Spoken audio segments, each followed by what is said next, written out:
everyone! Good morning! Ayan, nandito na naman po tayo sa ating mga ministry. Kahit gusto natin matulog, hindi natin magawa kasi mayroon tayong mga ministry.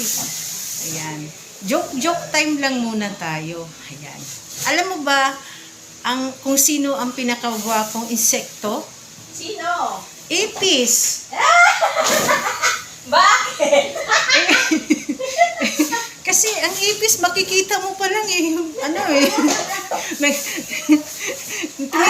tumitili-tili ka na eh. Oo nga. Oh, lalo pa kaya kung dumuha po sa'yo. Sabi mo, bakit? Sabi mo, bakit?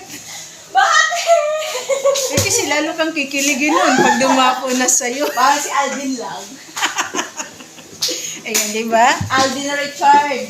Di ba? At Piolo Pascual. Oh, ayan, di ba? Yung pinakagwapong insekto talaga yung ipis. Kasi makikita mo pa lang yun. May lahi silang artista. Tumitili ka na eh. Ano pa kaya pag dumapo sa'yo, di lalo kang kinilig. Ayan.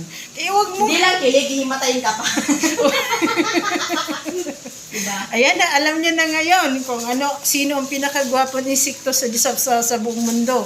Ipis, kasi makikita mo pa lang yun, hihiyaw ka na. Ano pa kaya kung dumapo Malayo sa pa iyo? yan. Malayo pa nga, hihiyaw ka na eh. Ay kung dumapo pa sa iyo yan. Ayan.